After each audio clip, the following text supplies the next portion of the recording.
Please stand. The colors, followed by the Pledge of Allegiance. I, face, forward, arms, loose step, arch.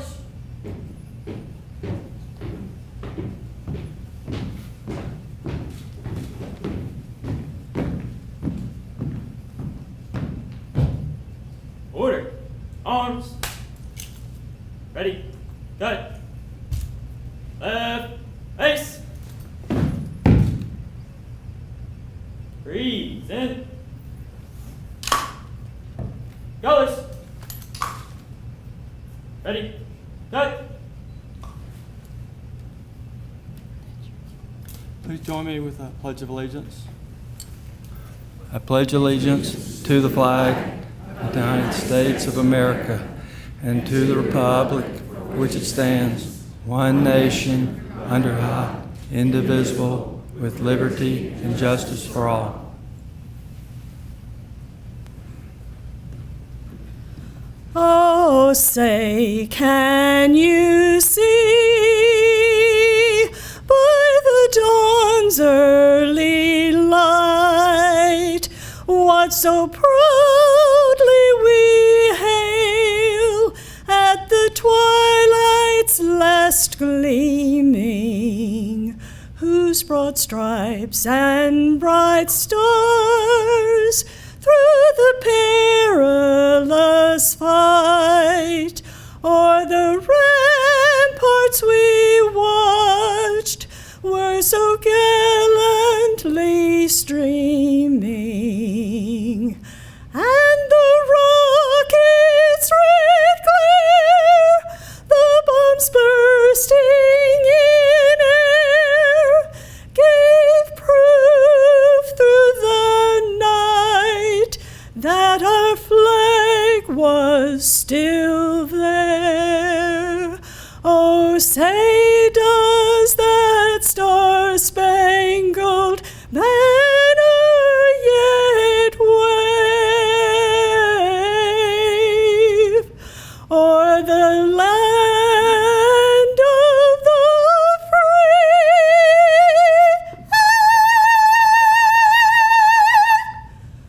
and the home of the brave?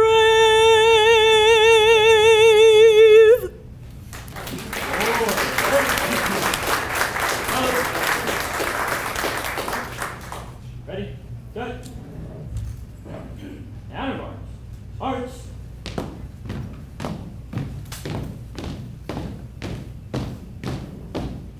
Colors.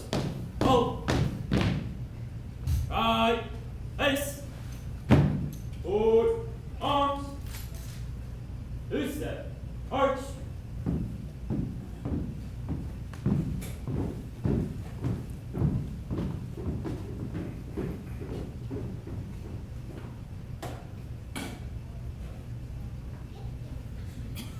Please be seated.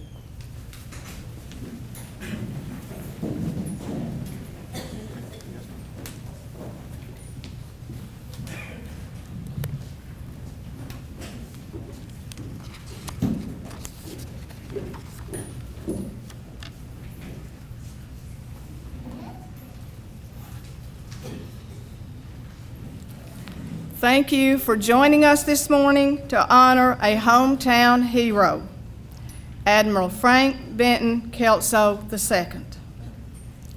I remember the first time I met Admiral Kelso. I was new to the museum board, and his exhibit was already underway. He and Landis always came to the museum's fundraiser pasta premiere. I was introduced to him, and he smiled, and he said, "Call me Frank." But to me, he was already a hometown hero. He was somebody special to me. I couldn't call him Frank. I could never call him Frank.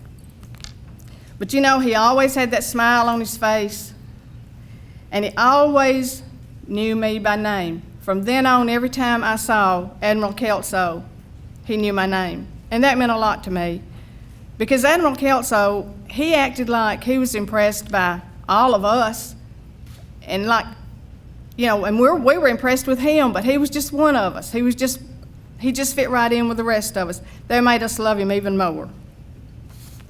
We're especially thankful that children, cousins, and family members could join us in this celebration. How wonderful that some of his crew members could attend. That says a lot about the loyalty, friendship, and love shown to his memory today. When Dwight Loudermilk contacted the members of the Warrior exhibit and the museum board with an idea to honor Admiral Frank Kelso, there was no question in our minds that it was a good idea. When we began meeting and discussing speakers, the name that came up immediately was Mr. Bill Askew. Bill entered first grade here with Frank Kelso. They soon became friends, and this friendship continued through their life. Mr. Askew met with this group and was excited to be a part of the celebration to honor his good friend. Unfortunately, Mr. Askew recently passed away. But today we are honored to have his daughter, Reverend Ann Hatcher, to speak in his absence. Reverend Ann Hatcher has been associate pastor of First United Methodist Church for the past 10 years. In her former life, she taught business and information technology at Motlow State Community College and at Lincoln County High School. She's been married to Billy Hatcher for nearly 34 years, and I might not need to say this, but she said that was a feat in itself. They have 2 children, Bond married to Natalie, and Carrie married to Patrick Turner, and 2 beautiful grandchildren, Rosalind and Hazel. Reverend Ann Hatcher.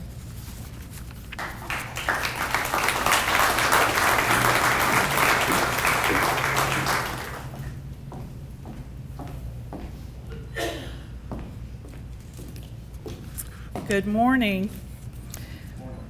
What an honor it is to be a part of this beautiful, wonderful day as we honor Admiral Frank Kelso. But from the start, I think I need to confess something to you. I need to tell you a thing or two. I stood before a lot of you in 2010 when we honored the Admiral that evening. At that time, Admiral Kelso was here with us, and his beloved wife, Miss Landis, was here with us. That evening, Reverend Tommy Ward was supposed to stand up and speak, and some of you will remember that Tommy had cancer that year, and so he was actively taking treatment and unable to be with us. So I was the stand-in that night. So as Marie has already told you, once again, I'm the stand-in for my dad. And so what you're looking at here is the B team, so be kind. Be kind. You're going to hear some amazing things today about Admiral Frank Kelso. But I think I have a bit of a different perspective that I can offer you this morning on who Frank was to both me and to my family. As Marie has told you, Bill Askew and Frank Kelso were childhood friends. I understood they played cowboys and Indians together, and that later evolved into baseball and football, but they were fast friends from the beginning. They started Robert E. Lee together in first grade, and they graduated from the old Central High School together. I wonder how many classmates from the class of 1951 were able to be here this morning. Could you raise your hands if you're here? There are a few. Yes, there are.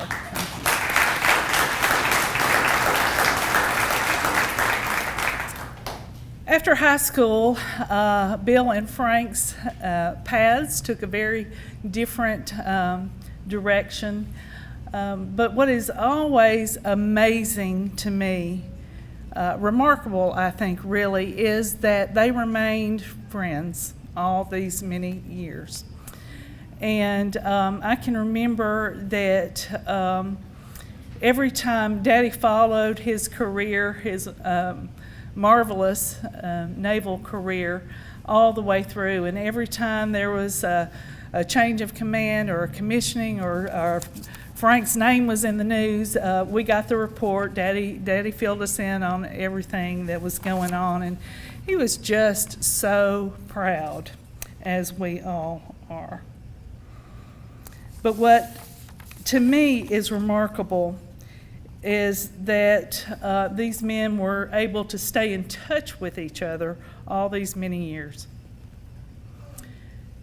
Now we're talking, these were days when you didn't just pick up the telephone and make a long distance phone call. It's too expensive, wasn't it? These were days where you communicated across the miles with letter writing. Two men that wrote letters back and forth. Now, I don't know how often that happened, but I do know that it happened. And in doing so, they maintained a lifelong friendship. In 2010, Daddy said, Frank Kelso is the class of 1951's shining star, and we are so proud of him and his wonderful naval career. But even though he was the shining star, and today we're saying he's our hometown hero, he never forgot his roots in Lincoln County. You know, Mother and Daddy were very fortunate over the years to attend some wonderful events at the invitation of the Kelsos. Commissionings and changes of command, ceremonies, among many other exciting experiences. And Daddy always noted how, although Frank was the star of the show, he was so humble at the same time. When they were attending the commissioning of the USS Teddy Roosevelt, Daddy came back telling us what an impressive time they had there. It was just incredible.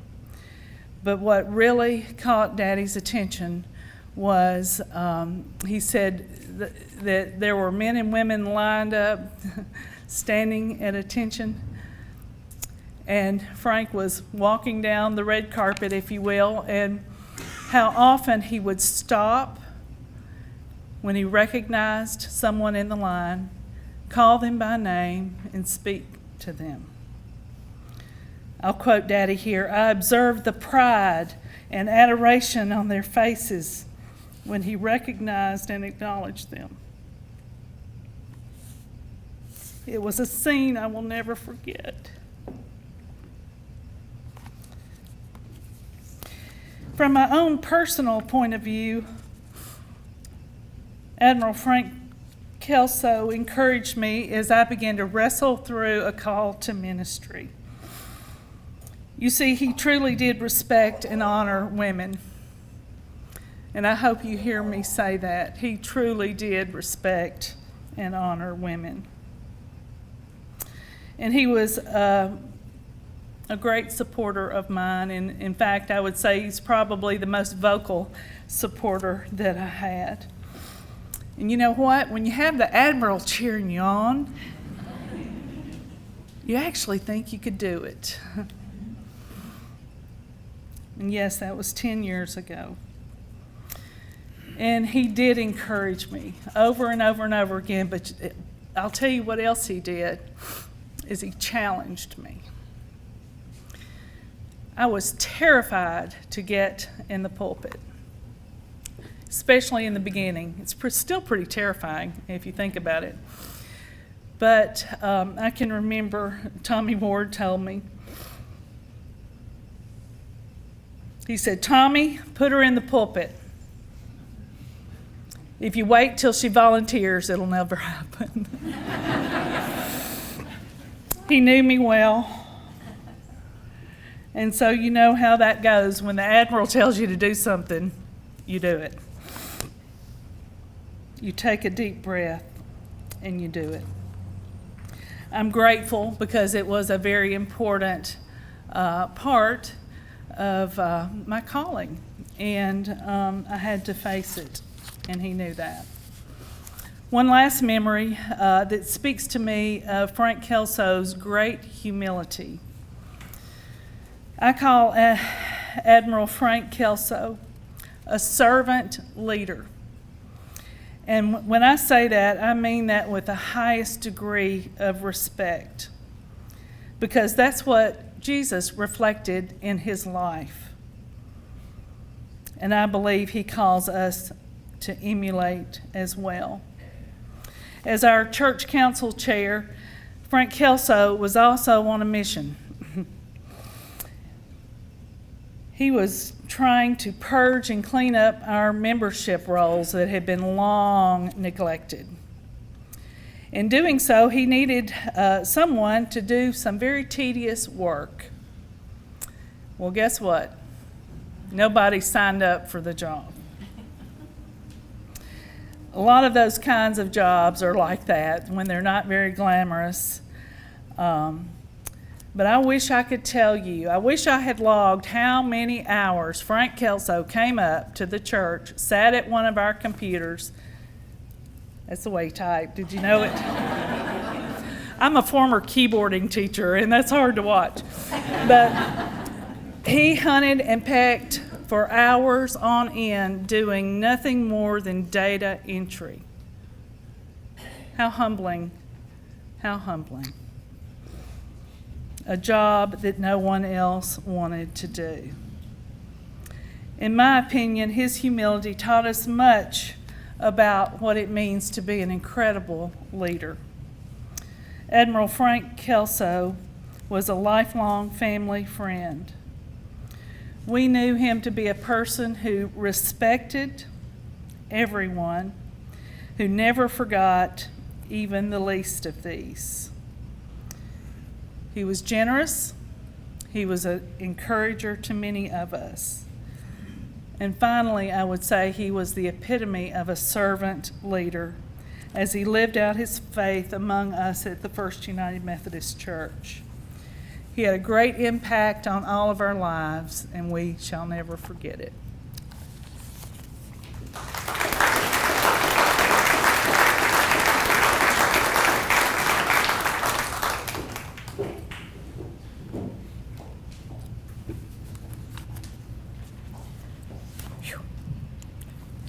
Our next speaker is someone who knew Admiral Kelso very well, Dr. Ferris Beasley. Dr. Beasley has been a local veterinarian for 41 years. He has been on the Fayetteville-Lincoln County Museum board for 18 years, and he's probably talked more about Admiral Kelso than anyone in Lincoln County. He gives school children, local organizations, and visitors a tour of the museum. But his favorite place to speak is in front of the Admiral Kelso exhibit. Other than family, he probably knows more about Admiral Kelso than anyone here. And he's taking his time because he said, I'm gonna get up there early in case I fall on the steps. But you did good, Ferris, you did good. Dr. Ferris Beasley.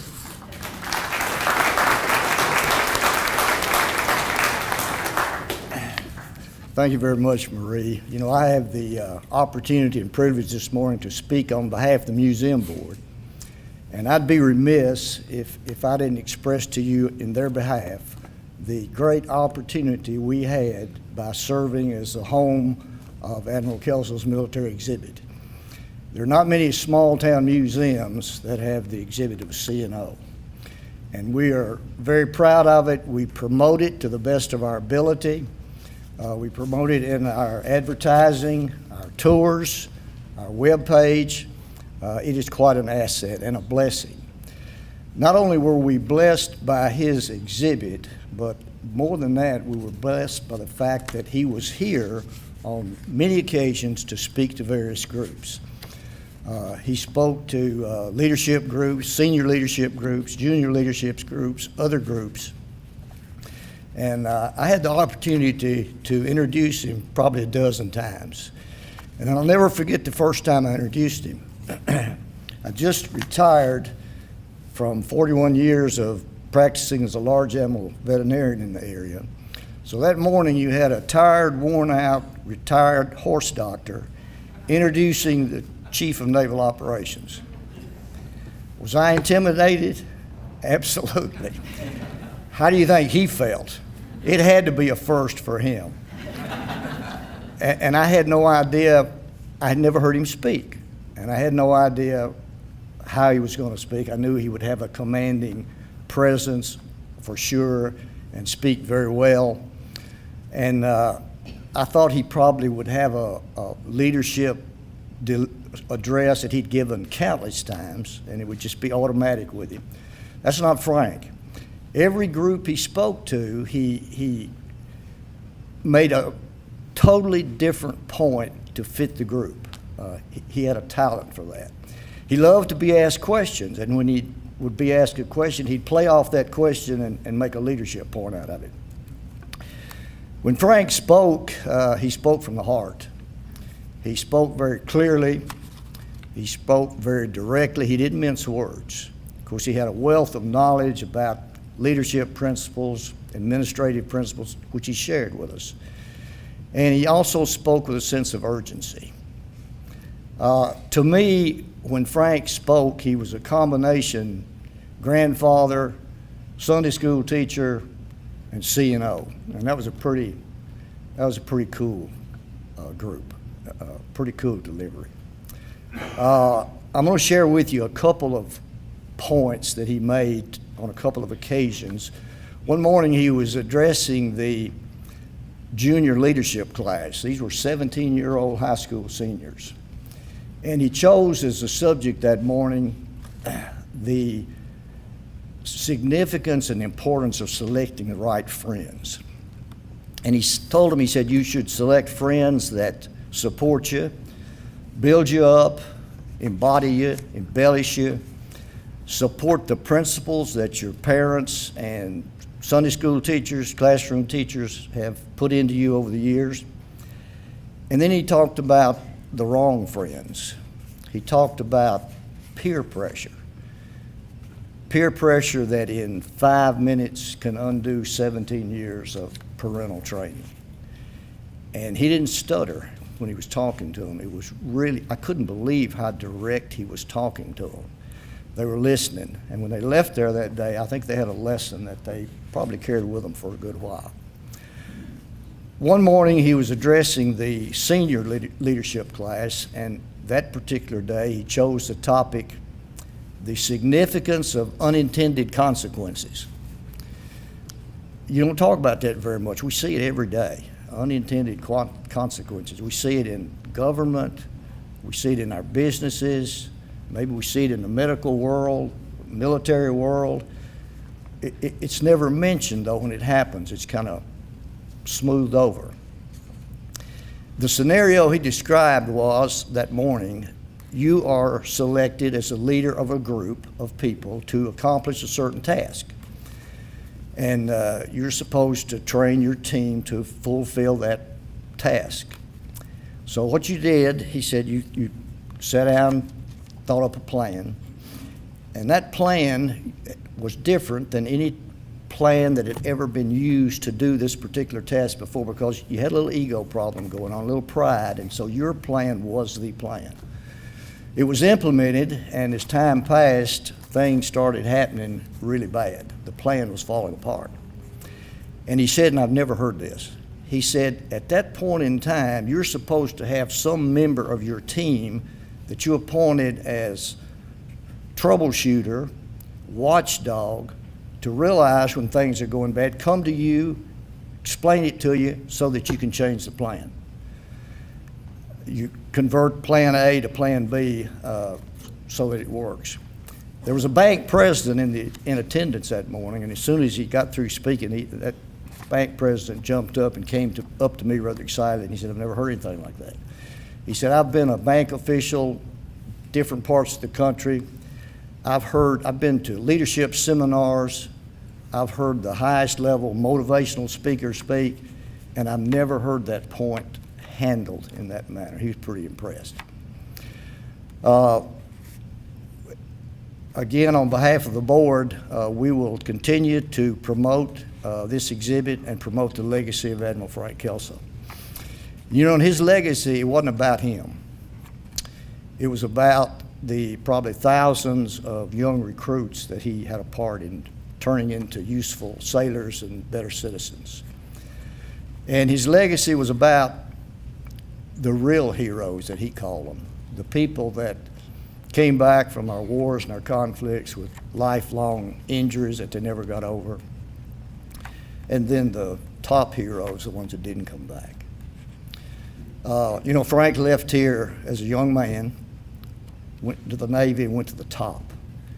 He honored his maker, his country, the Navy, and small community of Fayetteville.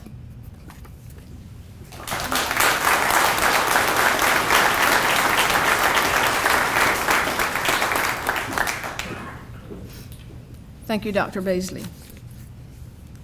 Our next speaker is Thomas Hastings, who was a 1999 recipient of the Admiral Frank Kelso Scholarship. He is a graduate of Lincoln County High School, where he now teaches U.S. History, AP, and Honors. He and his wife, Mary, have a daughter, Rachel, and a son, James. Thomas Hastings.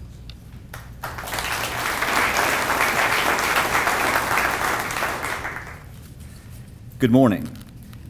We're here today to honor a very fine man, Admiral Frank Kelso.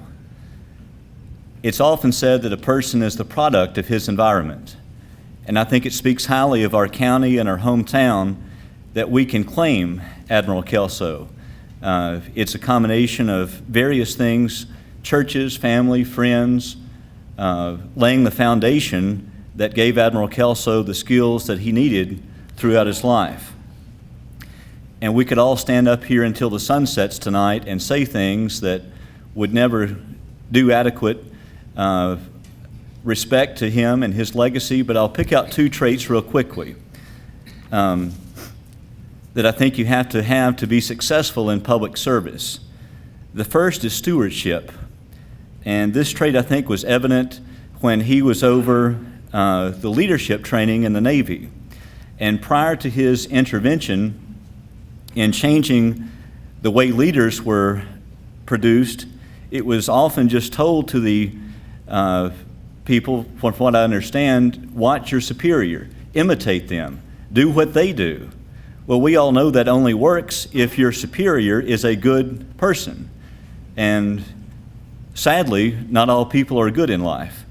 And he brought in outside consultants and was very instrumental in having a hands-on approach in changing how leadership training was conducted in the Navy. And the second point I'll quickly make that I think you have to be a successful public servant is humility.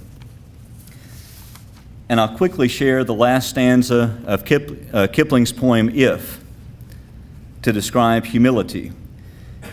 If you can talk with crowds and keep your virtue, or walk with kings and not lose the common touch, if neither foes nor loving friends can hurt you, if all men count with you, but none too much, if you can fill the unforgiving minute with 60 seconds worth of distance run, yours is the earth and everything that's in it, and which is more, you'll be a man, my son. And I think Admiral Kelso was not just a great man, he was a good man. And he had a way of making you feel like if you were talking with him, that you were the most important person. He could talk with the Queen of England about their grandchildren, or he could talk with any of us in this room, and we would feel like that we were the more important person. Rank or status did not mean much to Admiral Kelso. Another thing that I observed with humility was not just his words, but his actions. I watched him on numerous occasions at Higgins Funeral Home with his braces in his older years, standing in the visitation line with everyone else. And no one would have criticized or questioned him if he broke line and moved to the front. But he wanted to show his true character, and that was a humble, serving individual. And I think a way that we still honor his legacy is with the Frank Kelso Scholarship that was started in the class of 1987 after he visited Lincoln County in the 86-87 school year. After his visit, there was momentum between clubs and teachers that was joined by members of the community to start a scholarship fund in his memory. The first recipient, I believe, was the class of 87. And we have many recipients in this room today. If you are a recipient, I was from the class of 1999. If you are one in the audience that received the Admiral Frank Kelso Scholarship, if you would stand and be recognized at this time. Let's give a round of applause.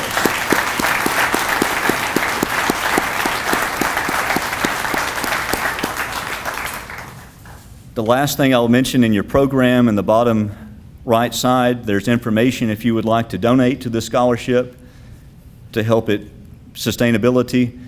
We would encourage you to do that, and any amount of the donation would be appreciated.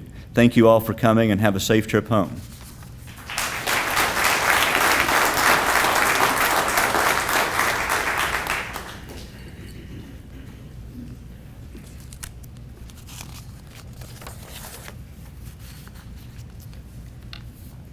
We're very fortunate today to have as our keynote speaker Rear Admiral Andrew J. Mueller. Did I get it right? Okay. Who is the Deputy Commander, Navy Recruiting Command, stationed in Millington, Tennessee. He graduated from the University of Rochester in New York, earning a Bachelor of Science in Mechanical Engineering. He received his commission through the Naval Reserve Officer Training Program and was designated a naval aviator in March of 1991. He's a distinguished graduate from the Marine Corps Command and Staff College Distant Education Program. He is authorized to wear the Legion of Merit, Meritorious Service Medal, Air Medal, Strike Flight, Navy and Marine Corps Commendation Medal, Navy and Marine Corps Achievement Medal, as well as various campaign and unit awards. Please welcome Rear Admiral Andrew J. Mueller.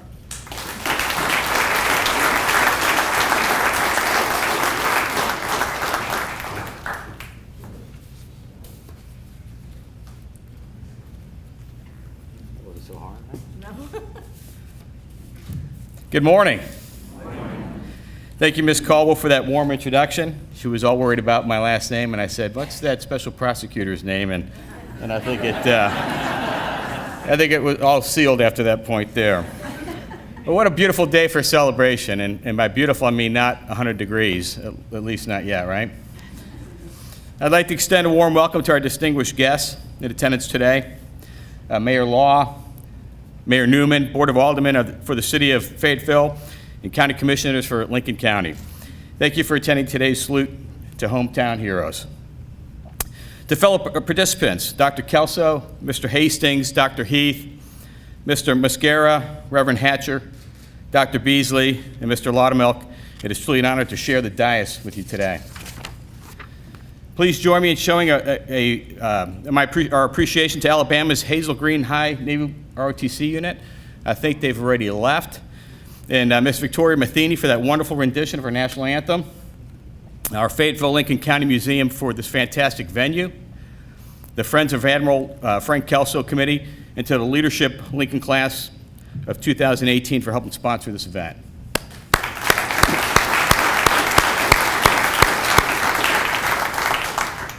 Last, but certainly not least, thank you to all the friends, family, and supporters of Admiral Kelso in attendance today.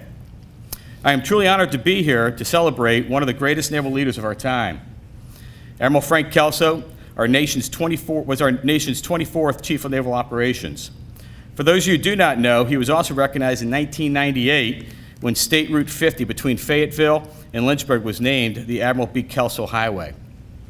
He was present for that event, but I know he is here in spirit with us today. If the Admiral were with us today, I know he would be proud of his Navy and his sailors. Throughout his career, Admiral Kelso worked tirelessly to build the Navy the nation needs. Although we are decades removed from the Cold War era when he served, the work he did resonates today throughout the fleet.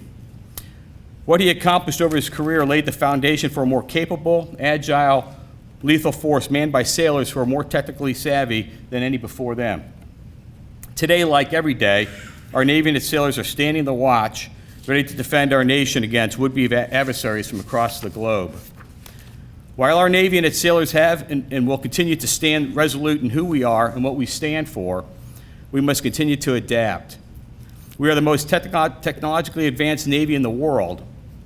However, new technologies are emerging at an incredible rate, and our adversaries are attempting to leverage these technologies against us. We must be ready to immediately respond to crisis, and when we answer the nation's call, our response must be employed with precision. The versatile, forward-deployed mobile nature of the Navy means that in most situations, we are our country's first responder, and often our only one. We have the ability to deploy carrier strike groups with its 4.5 acres of sovereign U.S. territory wherever diplomacy is needed. This capability makes America a great friend to our partner nations and the worst nightmare to our enemies. So in our Navy, we stand ready, just as we've had for more than 200 years. Admiral Kelso helped shape this proud legacy during his almost 4 decades of standing the watch, and many of his policies and ideas continue this very day. They stand as a testament to his leadership and vision. If you watch TV and go on the internet, I hope you've seen our recruiting commercial's new tagline, "Forged by the Sea." This massive campaign talks of how a person can be forged into the best version of themselves by challenges and opportunities that the Navy provides. It talks about the transformative nature of naval service and frames the opportunities and challenges in a way that engages today's youth. But the forging process has to start with good material. The raw elements of a person have to be receptive to our core values of honor, courage, and commitment. Long before a sailor joins the Navy, their values, judgment, morals, work ethic, and character are shaped and influenced by their families, their friends, and their communities. Admiral Kelso received that nurturing influence right here in Fayetteville. The foundation of his life was forged during his formative years here in this town. In Fayetteville, his friends remember him as the disciplined, focused, only child of a postal carrier and of a mother who worked in the circuit court clerk's office on the square. He was shaped by a multi-generational family life with parents and grandparents.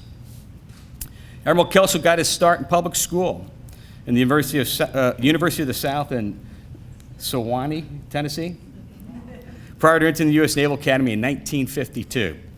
He served on a cargo ship before attending submarine school in 1958. After sub school, he served on 5 submarines, 3 tours on command staffs, and 2 at the nuclear power school, prior to his own selection to flag rank. Between pinning on his first and 4 stars, he held 3 different strategic positions, including one in the Chief of Naval Operations office, a position he would rise to himself in 1990. He was the 3rd submariner, or what us aviators affectionately call bubbleheads, in a row who served as a CNO in the 1980s and the 1990s. The early 1990s were a time of substantial, even tumultuous change in the United States Navy. And CNO Admiral Kelso was charged with leading the Navy through these challenges. On the global level, the Cold War had just come to an end, and all military services were experiencing significant drawdowns. Admiral Kelso had the difficult task of scaling back the Navy while concurrently overseeing the introduction of new platforms and systems to ensure Navy capabilities. It was these capabilities that our nation persistently leveraged throughout his tour, starting with Operation Desert Storm. At the time of this invasion, the Navy was already on station in the region. The ships of Joint Task Force Middle East, a legacy of U.S. Navy presence in the Arabian Gulf since 1949, were immediately placed on alert. Battle groups led by the USS Independence and the USS Dwight D. Eisenhower sped from the Indian Ocean in the Eastern Mediterranean to take up positions in the Gulf of Oman and the Red Sea, ready to commence sustained combat operations on arrival. Once the air campaign started, some of the first assaults were made not by Air Force bombers, but by Tomahawk cruise missiles from Navy ships placed in the region under direction of Admiral Kelso. On Admiral Kelso's watch, the Navy organized the adversarial landscape, or recognized that the adversarial landscape was changing and our nation could be threatened from almost anywhere in the world. It was this new reality that sparked a strategy called From the Sea. Admiral Kelso drafted a white paper that defined a combined vision for the Navy and the Marine Corps and played a vital role in developing the strategy that a strategy that would shape our Navy service for the next century. In From the Sea, the Navy defined a new strategic concept, shifting its attention from blue water operations, which is open ocean, to closer shore operations known as littoral combat. Officially promulgated in 1992, From the Sea proved controversial to old school strategists. But with Admiral Kelso's steady leadership, it became both the guidepost and source that shaped Navy policy through the 1990s up to today. Admiral Kelso was also a strong advocate for the integration of women. Under his leadership, the Navy was the first military service to put women in aviation and tactical aircraft. Additionally, he assigned women to warships, a step beyond the changes of the 1980s, where women only had been serving aboard Navy support ships. His vision of diversity and belief that an organization is only as strong as it is diverse was both leading and inspirational. One can only think what may have happened on board Southwest Airlines this past April when Tammy Jo Schultz successfully landed her crippled airplane, saving everybody on board. Tammy Jo was one of the Navy's very first female fighter pilots. It took courage for Admiral Kelso to change Navy culture, and our Navy is certainly better for it. Although Admiral Kelso truly embodies our new tagline, Forged by the Sea, during his time as CNO, the tagline was, "You and the Navy, full speed ahead," which in many ways better describes the Admiral himself. Testimonials from shipmates described him, and I quote, "an inspirational leader. They did not come any better.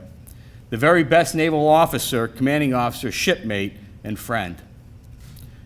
Best commanding officer ever. He loved his Navy." Our current Chief of Naval Operations, Admiral Richardson, has promised the nation that her Navy will rise to deter and defeat aggressive challenges, protect the American homeland, and protect our economic prosperity by keeping the arteries of commerce open on the world's interconnected oceans. As sailors forged by the sea, we will continue to be the Navy the nation needs. Much like Admiral Kelso's time, the Navy is fundamentally changing the way we do business.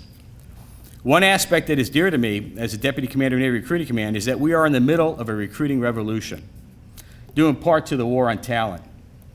Unemployment in the age range of our target demographic is at a 50-year low. Wages are on the rise, and the population of young people who are highly qualified, morally inclined, and have the propensity to serve is declining. We face stiff competition to recruit America's top talent from colleges, the civilian job sector, and other military services. Beyond that, the recruiting market, the very society in which we live and operate, has changed significantly from Admiral Kelso's days. Department of Defense Joint Advertising Market Research Service surveys indicate that greater than 50% of the young people from 16 to 21 have ruled out military service as a career option. The deeper numbers are even more telling. Out of more than 20 million young adults from 17 to 21, only 4.4 million are of high academic quality and eligible to serve. When the 4.4 million number is whittled down to those that have the propensity to serve, we're left with 370,000 young adults. That's 20 million to 370,000. From this group, the military needs more than 150,000 to fill its ranks.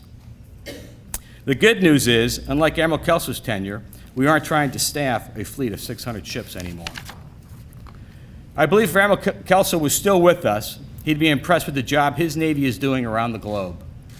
And he'd be impressed with the direction the Navy is headed and how we are transforming. The sailors of today are ambitious, they're motivated, and dedicated. They are striving every day to adhere to the 3 core values that the Navy adopted under Admiral Kelso in 1992: honor, courage, and commitment. Admiral Kelso believed the cornerstone of the Navy's future would be the character of each member, from the newest recruit or civilian employee to our senior leadership. The core values are more than just buzzwords. They provide a foundation of our ethics for service. Also in keeping with emphasis on ethics and character, Admiral Kelso directed the establishment of the Sailor's Creed, which each of our new recruits is required to commit to memory during boot camp, and they still do today. It reads, "I'm a United States sailor. I will support and defend the Constitution of the United States, and I will obey the orders of those appointed over me. I represent the fighting spirit of the Navy and those who have gone before me to defend freedom and democracy around the world. I proudly serve my country's Navy combat team with honor, courage, and commitment. I am committed to excellence and the fair treatment of all." Alas, for the work that Admiral Kelso put in shaping this Navy, or his Navy, there would eventually come the time that he would retire and return to civilian life. In retirement, Admiral Kelso and his wife Landis returned to Fayetteville and continued a life of service where he became a leader and a chairman of the church council at First United Methodist Church, a Sunday school teacher, and a regular featured speaker in the Leadership Lincoln program. He was also active in community activities, particularly those having to do with history. The Kelso family would tell you that he was proudest of his beautiful marriage with his wife Landis, along with his children's accomplishments. As they say, the apple doesn't fall far from the tree.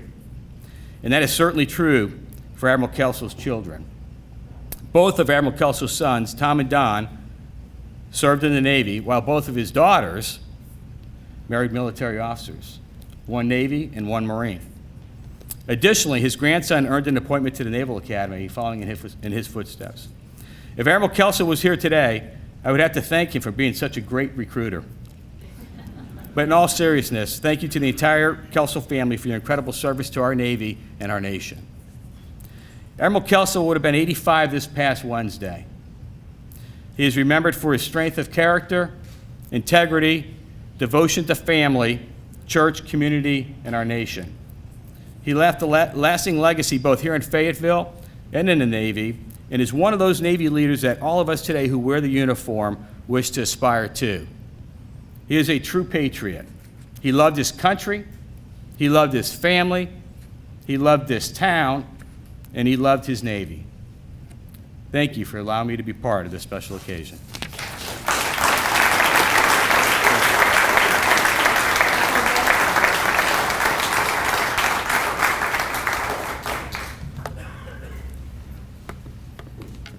Thank you, Admiral Mueller.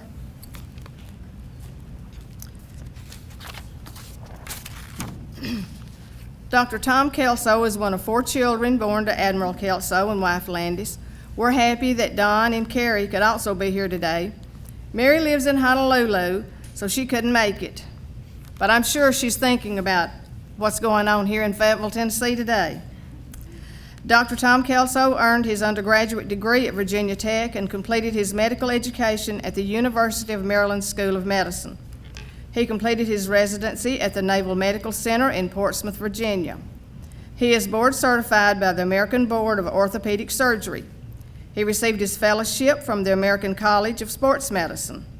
While in the Navy, he served 2 years as the medical officer aboard the guided missile cruiser SS Virginia. Dr. Kelso left the Navy in 2000 and practiced for 10 years in Springfield, Missouri at St. John's Hospital, a Level 1 trauma center. He is a member of the American Academy of Orthopedic Surgeons. Dr. Kelso has entered a new phase of his life. As a novelist, he will be signing his book, Fractured, in front of his father's exhibit and donating the proceeds from his book to the museum after our program. I think he's got a little surprise for us, and I think we're all going to enjoy it, and I'm going to go over and sit next to Admiral Kelso while Tom speaks. Thank you, everybody. I'm going to stand up here. You want this?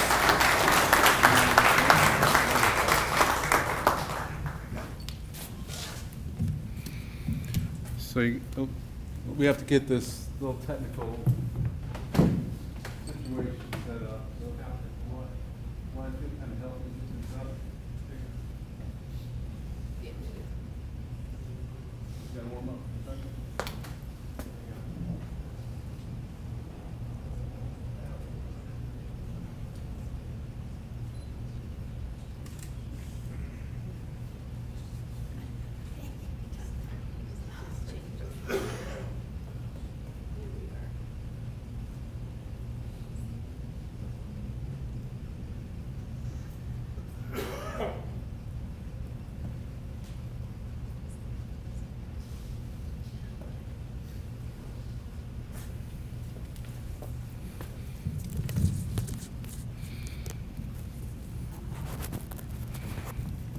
All right, everybody can hear me. So what I've tried to do today is put together a slideshow of memories that my dad and his mother had accumulated over the years.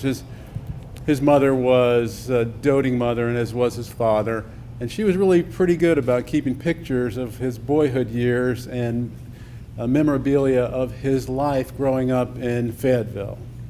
And so what I want to do today is share with you some of what occurred in this community that shaped him into being the man that he became. Because without Fayetteville and this incredibly wonderful community, he really wouldn't have become who he eventually did. And you guys deserve a lot of credit for his upbringing. And you've heard about all of his amazing military accomplishments, but I want you to see what it was like for him when he was growing up.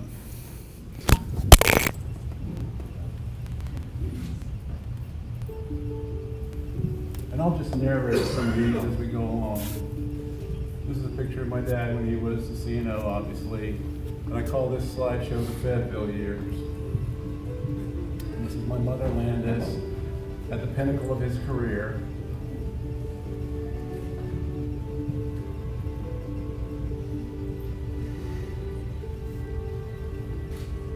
And at that time, he entertained the President of the United States. This is him with Ronald Reagan.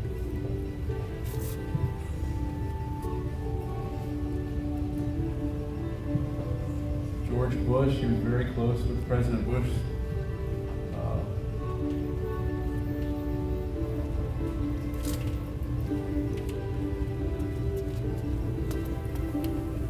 Here he is the Chief of Staff of the Navy as a member of the Joint Chiefs. Thank you. Colin Powell was the chairman of the Joint Chiefs at that time. He was the commander of all the Navy forces during the first Gulf War. This is a Christmas card he got from President Bush and Barbara, 1991. He frequently played golf with President Bush.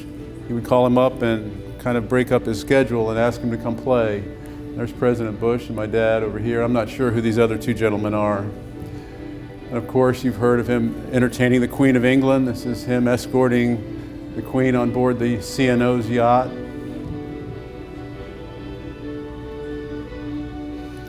Here he is saluting Prince Philip as he came aboard.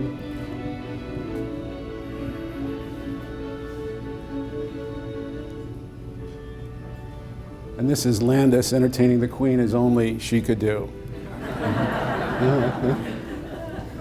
But before all of that, it started here in Fayetteville. And this house is where he was born. He was born up here in the room on the second floor. This house is on Mulberry Street, and I passed it yesterday as I came into town. This is his parents, Thomas Benton Kelso and Wista Ernest Muse. You heard a little while ago that his mother, Wista, was a clerk in the county courthouse on the square. This is her. His dad, Thomas, was a mail carrier for the Postal Service.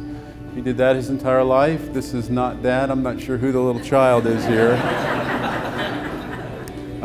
This is the First United Methodist Church, and this played a huge role in not only his life, but his grandparents' life, and many Kelsos in this community have attended this church. And these stained glass windows are still there, and you'll see these inscriptions down here at the bottom of the windows if you go visit the church. And this one right here has the inscription Frank Benton Kelso and Bertie Kuntz Kelso, and those are Frank's grandparents. Frank Benton I, who was at one time the mayor of this town. This is his mother when she was younger. This is a hand-painted black and white photograph before they had color photos. Probably taken in the 1920s or 30s. This is his father, Thomas Benton Kelso, the man I'm named after, and his sisters, Virginia, Roselle, and Frances. Some of their children are here with us today. This is a picture of Worcester and Benton later in life. His father was known as Benton.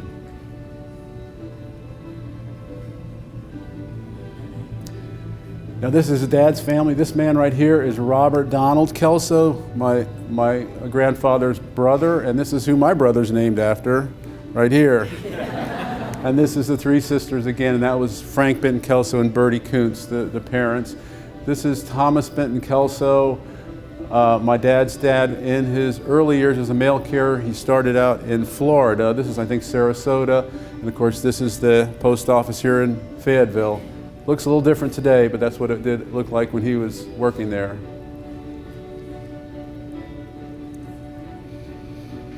Now this is Landis's grandfather, Dr. Charles Landis Goodrich. He was a doctor in the county and Lincoln County for 45 years. And his wife, Maud Baxter, and he were married. They had a house in Fayetteville. This is them in their front porch steps in their older years. But they had 5 kids. They had 4 sons and a daughter. And Dr. Goodrich's daughter was Mildred. This is who we called Mimi, Mildred Goodrich. And she grew up in Fayetteville, just like her parents did. These are 3 of her brothers. And this is Landis's mother, Mildred, and her when she was in her 20s. These pictures were probably taken in the 1920s. But Mildred was also raised in Fayetteville.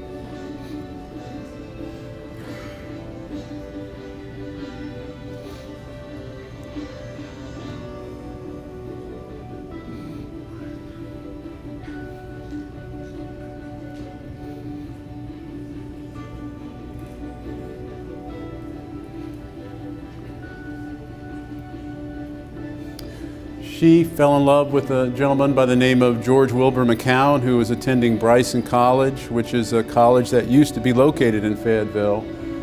And they fell in love and were married, and they had 2 children. This is, we called my grandfather Mac, and this was George Wilbur McCown in his older years. So he and Mildred were married. They had 2 children, a boy, George, and Landis.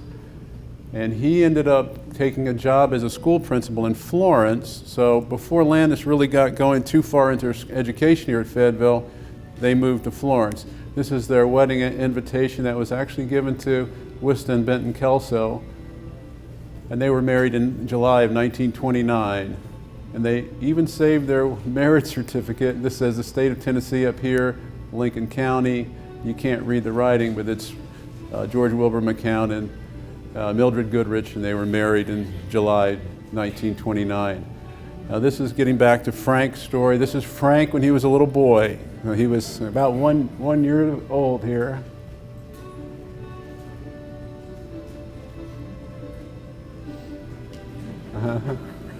I'll let some of these pictures just speak for themselves.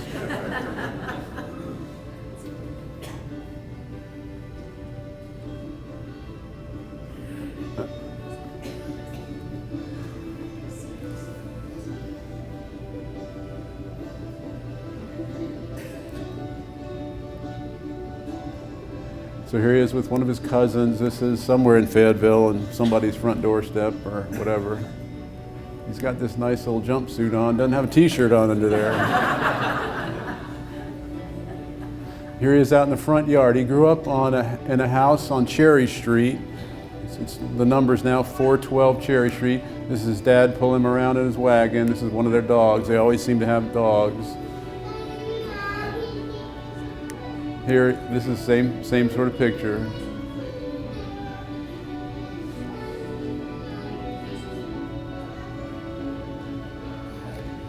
Now the caption of the picture is 2 years old and the date is August the 11th, 1935. So this is 1 month after his 2nd birthday. And I'm sure this is one of his cousins, I'm not sure how. This is him about 3 years of age and standing in the front yard on Cherry Street.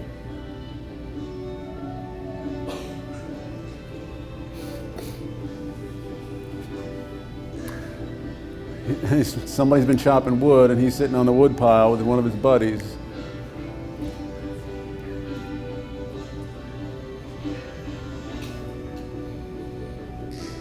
again out in the front yard in the house on Cherry Street. Looks like his mother made him take his hat off so he could get his picture taken.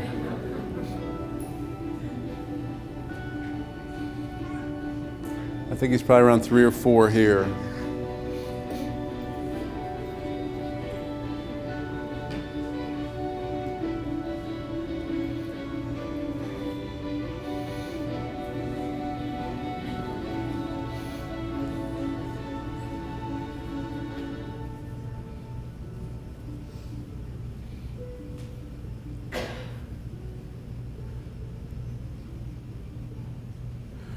As we've mentioned before, he was an only child, and he was doted upon by his parents and his aunts and uncles, and he had a great upbringing. This is him, I think, walking on the square.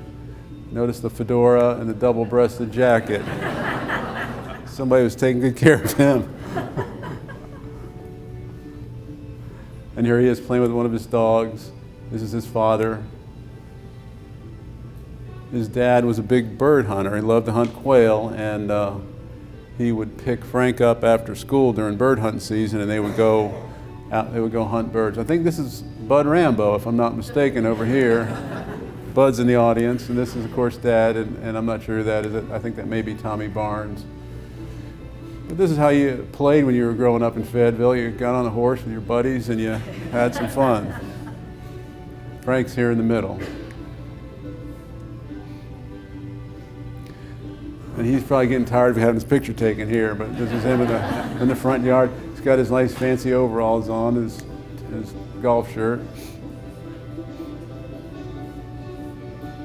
Now the next 3 pictures were labeled first day of school, September 6, 1939. So he's got his nice brand new suit on with his little striped collar there. But this was his first day of formal education. Meemaw got him a little beanie hat to go with it.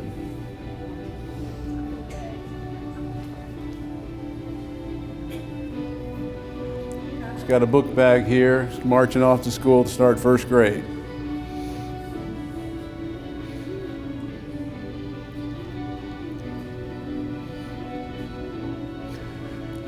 I found a picture of him with a teacher. This is Frank next to his school teacher. It looks like they're in some kind of art class or something, but this was the way it was in elementary school in Fayetteville in probably 1939. This is his school picture from his first year in school.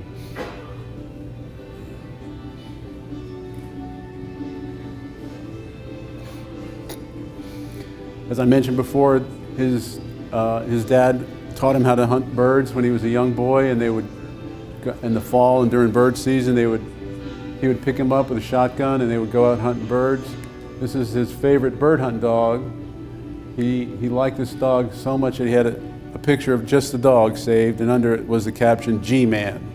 So that's G-Man right there, on point, ready to flush a covey of quail.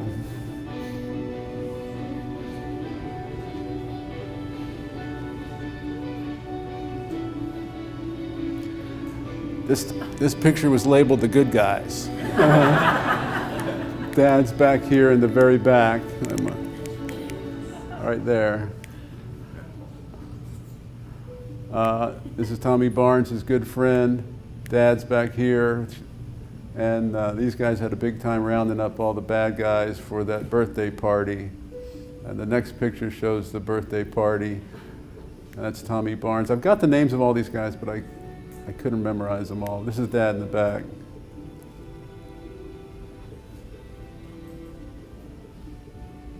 Here he is in the front yard of the house on Cherry Street, probably getting ready to go to Sunday school. I suspect he's about 13 or 14 here. And this is his mother, probably yelling to him to come in because he's got homework to do. She was a pretty strict disciplinarian, made sure he did all of his homework. And Dad tells me stories of a hickory switch that she had if he didn't bring home good grades. Here he is sitting in the backyard with a puppy and probably a cousin or a friend of the family. I think this was taken at the country club. He caddied at the country club as a young boy. That's how he made money in the summer. notice this leg here. He must have ridden his bike there because I can't think of any other reason he would roll that pants leg up. But he caddied there, and there were members there who thought enough of him to donate an old set of clubs, and they gave these to him. And so he started learning how to play golf. He grew up and became a passion of his to play golf. And here he is in the front yard of his house on Cherry Street with his golf clubs. And this is 1940. Now, no, people weren't all about playing golf in the 1940s, so this was a little bit unusual. And here he is demonstrating his swing.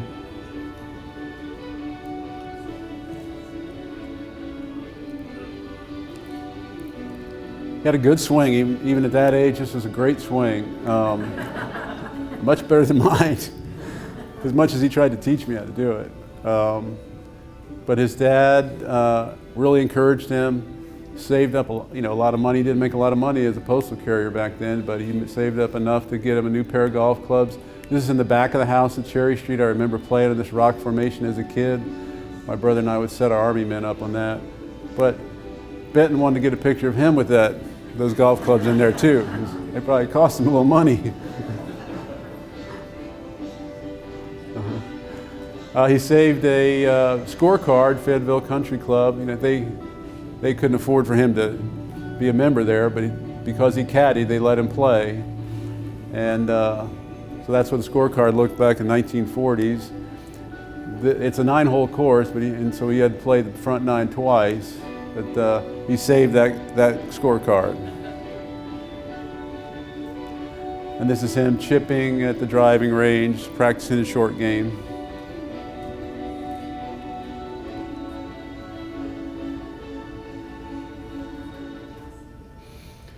And this is a picture of probably what he looked like around that age, probably 14, 15 years of age.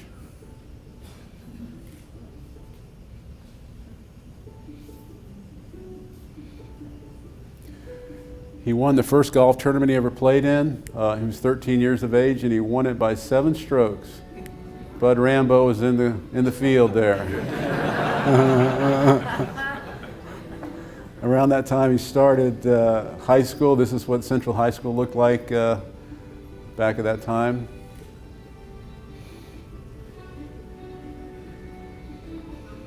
And this is probably about what he looked like when he was starting 9th grade.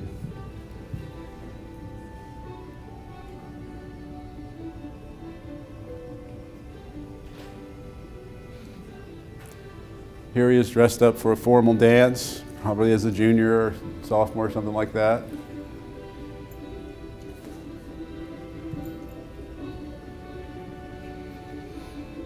And his mother saved all of his report cards, so this is his freshman year. You probably can't read them all, but these are all in the high 90s. I don't think there's anything on here less than a 95, so. Worcester was really a strict disciplinarian. Here's junior year, sophomore year, grade card. I didn't put them all in, but I just showed you a few of them. Pretty much straight A's as a high school student. He was president of the Beta Club, the National Beta Club. It's a service organization. There are a lot of, still in existence today, and there are a lot of famous people. One of them is President Clinton, is one of the ones that was in that. This is another group that I'm not sure who they are, but this is Billy Askew over here all the way to the right. Here's Frank III from the left.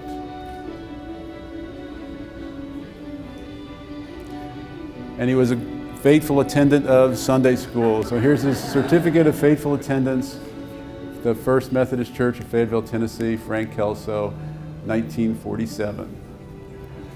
When he was in middle school, Robert E. Lee School, we heard that mentioned today by Ann. He had a part in one of the productions they put on, one of the plays. He played baseball. Here he is up here in the top right. This is guys he was playing baseball with. I'm sure Billy Askew and probably Bud Rambo's in there somewhere. He won a letter for football his junior and his senior year. And the team was really good back then. I think they were undefeated his senior year in 1951. This is the team. This is Dad here in the front row, number 77. Billy Askew, number 70. Bud Rambo, 78. There's probably a few other guys in here, maybe in that picture. He saved this clipping. This is him, number 77. He scores a touchdown against Woodbury. They went on to win that game 55-0. That was his senior year.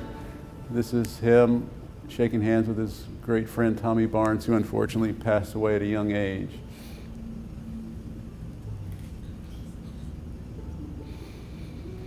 This picture was from the high school yearbook. I think this guy's caddying for him since Dad doesn't have any clubs, and he's kind of handed him the club. But again, there wasn't a golf team at the high school in those days. But now this is his uncle. This is his mother's brother, Robert Paul Muse, and Uncle Red, we called him. But he was in the Navy in World War II, and Dad knew of his exploits, and I think they affected his decision to go into the Navy. And this is Uncle Paul and his wonderful wife Jean, and we would always visit them, and we came to Fayetteville to visit our grandparents, and they had several children that were really close with us. So January 5th, 1951, he receives a telegram from the Senator Estes Kefauver letting him know he's been appointed to the Naval Academy, and that there's a newspaper clipping about it. Frank Kelso gets appointed to the Naval Academy. And he says he's the son of Mr. and Mrs. Benton Kelso and the former mayor, Frank B. Kelso, was his grandfather. This is another piece from the local paper. He received a congratulatory letter from the Methodist Church. Mary Pinkston and Stiles Ashby were on the board there, congratulating him for getting appointed to the Naval Academy. And this is his senior class picture.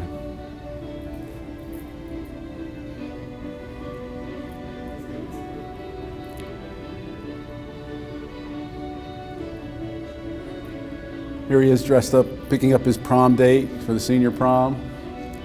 I don't know who that is. He never told us.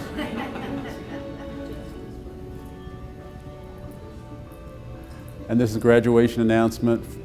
The 42nd commencement, 1951, Lincoln County Central High School, Friday, May 18th.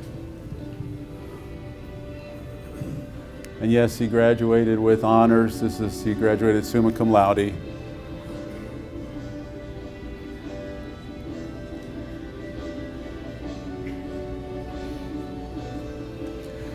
But he didn't go right away to the Naval Academy. Instead, he took a year and prepped at the University of the South at Sewanee, Tennessee. And these are his grades there. He saved those, and they're impressive.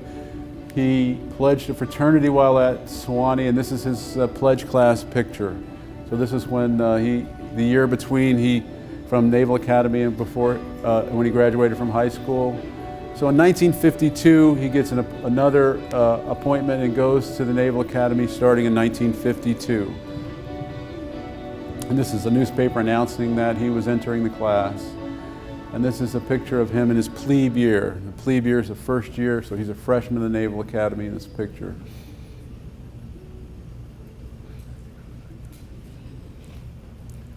Here he is standing watch in his watch coat at the Naval Academy, probably his first or second year.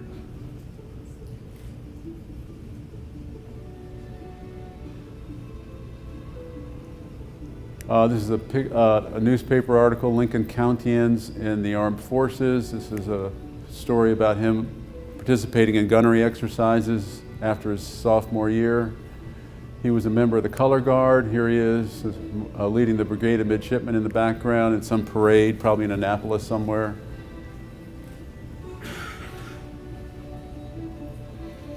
He was on the golf team for all 4 years. This is him here in the background. His senior year, he was the captain of the golf team.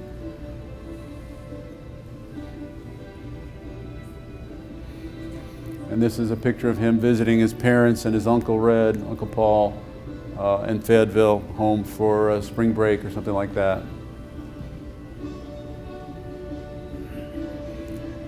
I've always loved this picture. This is Frank Benton Kelso I. Thomas Benton Kelso, the man I'm named after, and this is my dad and probably G-Man. And this was a picture later in his career at the Naval Academy. This may be a senior picture. But while he was at the Naval Academy, he came home on breaks, and on one of those breaks he met the Goodrich's daughter, or Landis McCown, who was the granddaughter of Dr. Goodrich. And after church one day, his dad made him go over and meet Landis. This was arranged between Dr. Goodrich and his dad, and this is what my mom looked like around the time they were married. And that meeting sparked a 2-year romance, and she was working in Washington, D.C. as a secretary for a congressman. Now, this picture was taken, I think, in her grandfather's backyard here in Fayetteville. This is mom and dad, probably my dad's senior year. In the junior year, he asked Landis to go to the ring dance, which was a big formal dance at the Naval Academy, and this is the picture that we have of that.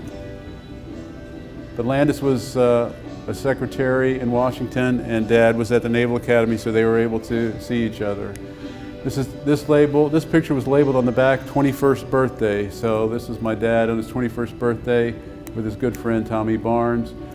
Mom and Dad were married in 1956. 2 years later, I'm born on June the 6th. This is me being christened in the First United Methodist Church, July 1958. So our family has a strong connection to this community. This is Mom and Dad with Landis's parents, Mac and Mimi. This is me on Dad's lap. And this is Landis with her mother and grandmother and me in the crib. And this is also taken in Fayetteville. We still have this bassinet. But our kids haven't been helping us out with that. And this is me with our grandparents, both sets, Mimi and Mac and Mimo and Papa. This was taken in the house in Fayetteville. I just want to leave you guys with these last 2 pictures. This one is a favorite one. This shows the three generations, Frank first, the second, and the man I'm named after, Thomas Benton. And this is how I know my dad would want all you to remember him as a member of this community who grew up here and who loved to play golf. I think that's the end of the show.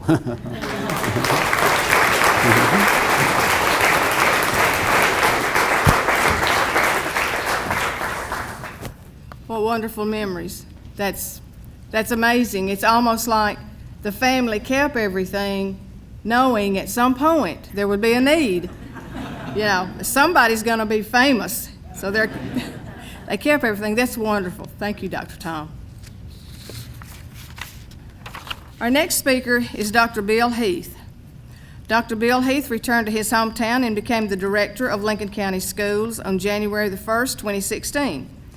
After graduating from Lincoln County High School, Dr. Heath attended Motlow Community College, the University of Tennessee in Knoxville, Nova Southeastern in Fort Lauderdale, and Sarasota University, where he received a doctorate of educational leadership degree. The U.S. Navy has awarded Lincoln County High School with a Naval National Defense Cadet Corps program, which will be offered here for the first time when school opens for fall classes in August. This program was something that Dr. Heath pushed for since he was hired 3 years ago, and he has succeeded. Dr. Bill Heath.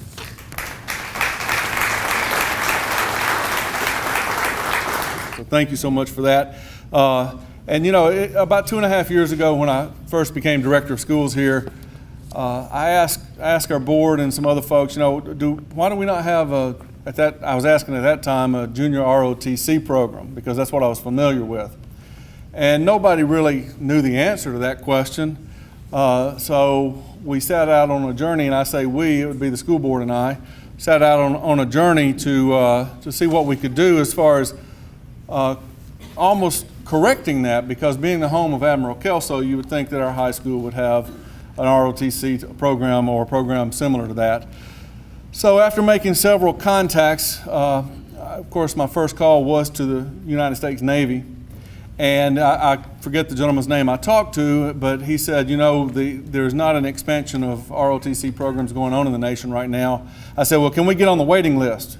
And he said, well, sure, but it's about a 100-year waiting list. And I said, well, I'm not sure that I'll be around in 100 years, so what else can we do? And he goes, well, I think we've got the program just for you. And he said, we have something that's fairly new. It's a National Naval Defense Cadet program. Cadet Corps with the United States Navy. And I said, well, what's the difference between that and junior ROTC that I'm familiar with? And he said, well, first of all, the curriculum that the kids will be learning from is pretty much identical. I said, well, that's good. And the leadership skills that the kids will be learning is pretty much identical. I said, well, that's awesome. Keep talking. And he said that the opportunities for students during the program and after they complete the program and move on to post-secondary is pretty much identical to a junior ROTC. And of course, being the superintendent, I said, okay, there's some catch here. What's the funding requirement? And he said, well, it's pretty much identical to the funding requirement of a local school system for an ROTC program. I said, well, what is the difference? And he said, well, basically the only difference between a junior ROTC and a naval cadet program is that when you have a naval cadet program, you will have one instructor and you have to have a minimum of 50 students. And I said, well, we can handle that. And if your program grows, then you would be in line if a junior ROTC program opens up, in which the federal government would fund a second instructor for another 50 kids. So I'm very, very proud to say that we, we have been accepted into, we applied for and we've been accepted, and we'll start a National Naval Defense Cadet Corps program this fall at Lincoln County High School. And maybe next year or next time we're sitting in this room and we have the presentation of the colors like we had from Hazel Green earlier, that will be Lincoln County students making that presentation. I really look forward to that. And I want to say thank you to the Office of the Navy for helping us along in our journey to get this program. Several folks helped make it happen, starting out with the National Junior ROTC Area 9 Manager, Merv Dial, who is, I believe he's stationed in Millington or in Memphis area. And Paul Matheny, who is here today, helped us out quite a bit, answered a lot of questions for us, as he used to be over the program or a part of the program at Hazel Green. And Senior Chief Larry Schultz, who was with the Hazel Green program today, he answered a lot of questions for us. He hosted us down there, went down to see what their program was like before actually signing on the dotted line for our program. And then our principal has interviewed, and we do have an instructor hired, and I believe he's here today. I didn't get to see him beforehand. Yes, over there, Senior Chief. Am I right with that? Senior Chief Pitt Patan? Okay, is going to be our instructor, and we welcome him to Lincoln County High School as our instructor. So, I'm very, very proud to announce that. The second thing I'd like to announce to you, in addition to that announcement, is, as I was a moment ago saying Lincoln County High School National Naval Defense Cadet Corps program, that's a mouthful. And one thing I'd like to announce is that we will be naming our cadet program the Admiral Kelso Naval Cadet Program at Lincoln County High School. And we're very, very honored to be able to make that announcement here today. And in closing, I'd like to say I look forward and we look forward to all the great things that the Admiral Kelso Naval Cadet Program is going to bring to Lincoln County schools, to our community, and most importantly, to our students. And I want to thank you for allowing me to be a part of this great, great honor today. Thank you.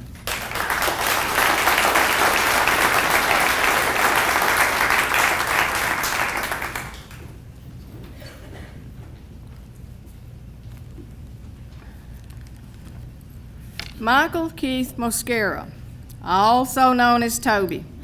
Toby is an 18-year-old graduate of Lincoln County High School, class of 2018.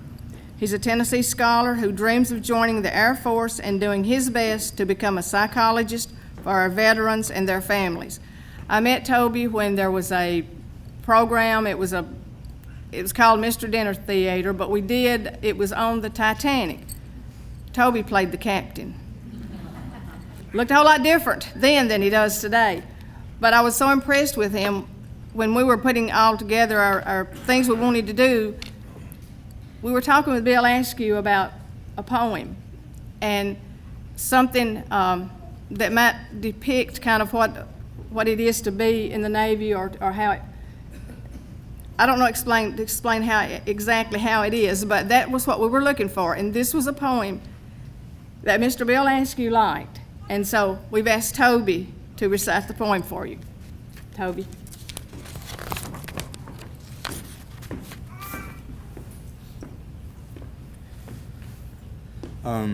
Thank you. I have absolutely huge respect for the military, and it's really a big honor to be here and speak to you people who I don't know, but I guess I do know now, just to read this to you. It's called A Hero's Welcome, by Robert Longley. Time to come home, dear brother. Your tour of duty is through. You've given as much as anyone could expect it to do. Just a few steps further, the smoke will start to clear. Others here will guide you. You have no need to fear. You have not failed your brothers. You clearly gave it all. And through your selfless actions, others will hear your call. So take your place of honor among those you have gone before, and know you will be remembered for now and evermore. That means a lot to me, guys. Thank you.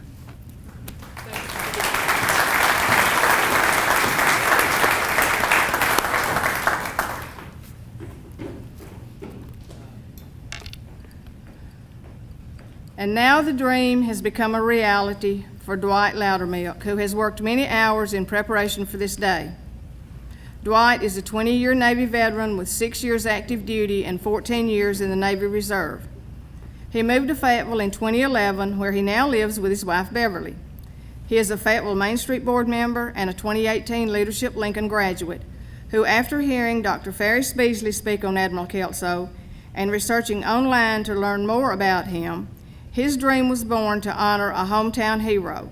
Today, it is all about Admiral Frank Benton Kelso II, thanks to Dwight Loudermilk. Dwight.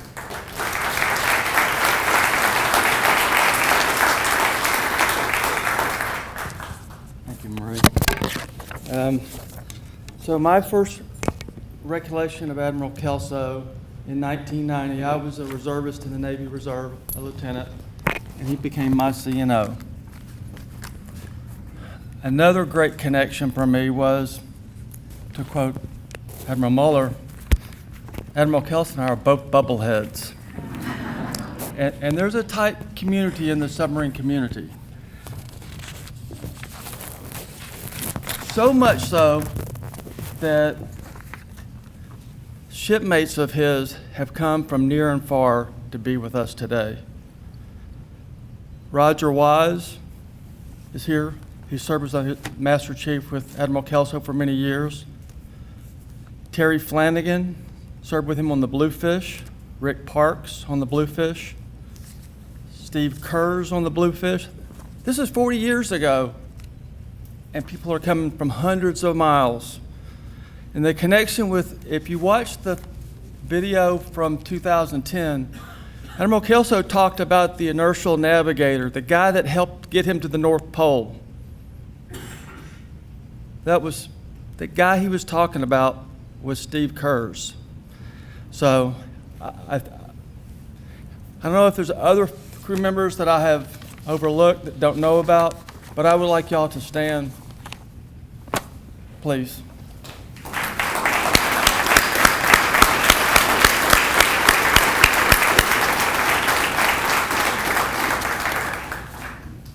Next is Admiral Mueller. Thank you so much for your time to come here today. What you said speaks volumes to everybody. And it's nice to know Fever. That's his call sign.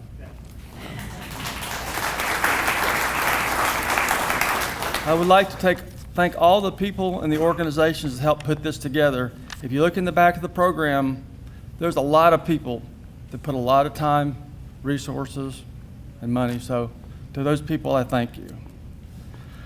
Very close to me was what I called the Friends of Admiral Kelso. When we started doing this, it was myself, Linda Williams, Marie Caldwell,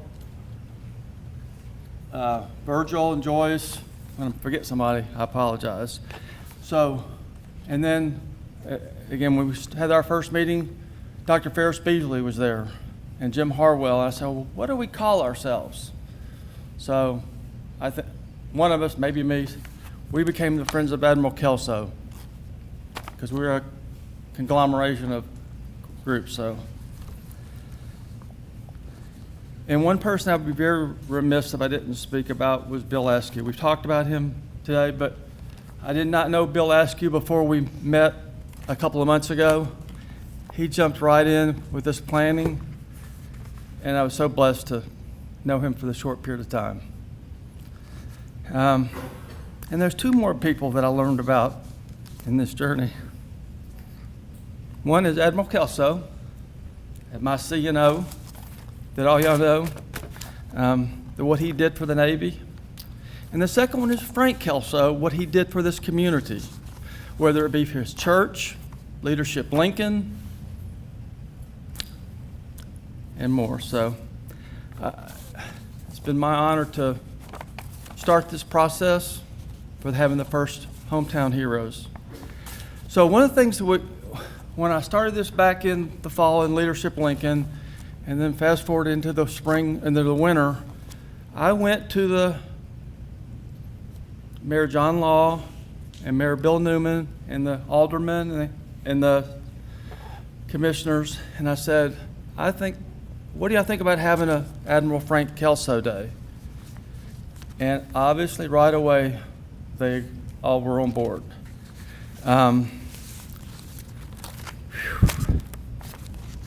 So what's come a long way around, one of the things that was, I'm going to steal a quote from Chase Clemens of the Fayetteville Weekly. What started as a simple proclamation became our first Hometown Heroes event honoring Admiral Frank Kelso. That being said, I would like Don and Tom and Carrie, I'll come down here. Mayor Law, you're here. Mayor Newman, jump them up.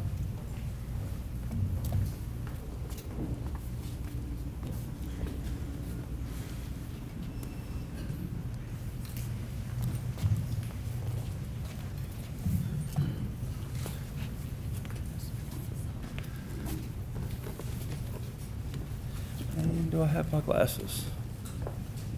Can you hold this for a second, John? So.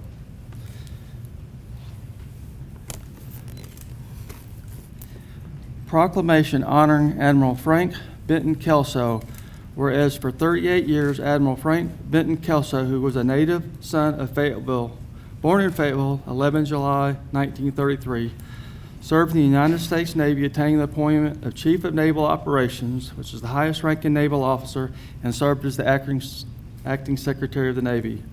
Whereas Admiral Frank Benton Kelso served the citizens of Fayetteville as a regular featured speaker of Leadership Lincoln classes and other civic organizations. Now, therefore, I, Bill Newman, and John Law, Mayor of Lincoln County and Fayetteville, in recognition of the outstanding contributions of Admiral Kelso, do hereby proclaim the 11th of July 2018 and every 11th of July after that as Admiral Frank Kelso Day. In the city of Fayetteville, I do hereby encourage all citizens to honor Admiral Kelso for his dedicated service to the United States Navy and the citizens of the city of Fayetteville and Lincoln County. In witness, therefore, I have here unto my hand and caused the seal of Lincoln County and Fayetteville, Bill Newman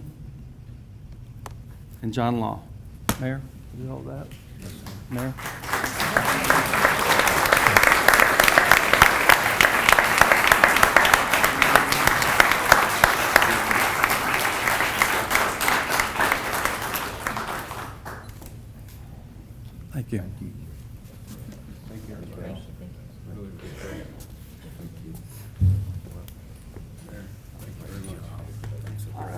I followed you in 2010. Thanks, John. Thank you, Dwayne. Okay. Appreciate it. Thank you very much. I just want to say thanks to everybody for this great honor and opportunity to really share with you a little bit about our father, and thank you for giving him such a wonderful place to grow up. Thank you very much.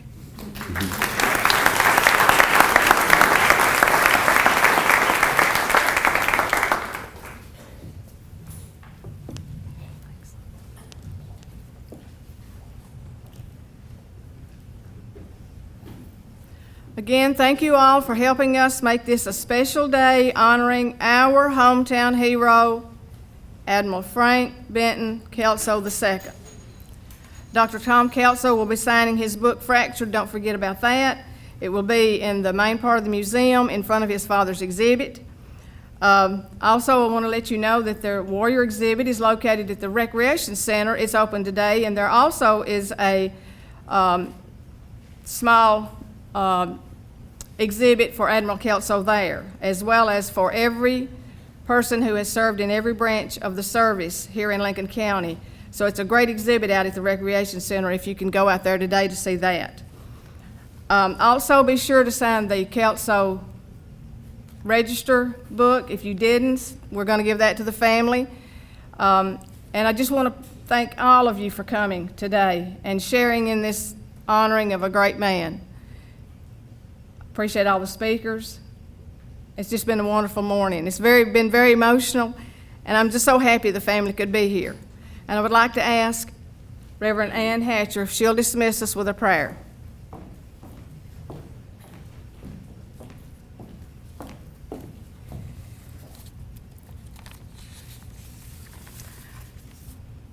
I was going through some of Daddy's memorabilia, and I won't say that he has a whole Admiral Kelso drawer, but there certainly are a lot of files in one of his filing cabinet. And I came across a prayer that Chaplain Bill Perry, his great friend, prayed as an invocation on the occasion of Admiral Frank Kelso's retirement as Chief of Naval Operations. And I'm not going to read that whole prayer, but you'll hear some imagery that I think is beautiful that I have borrowed for us as we close our time here together. Let's go to God in prayer.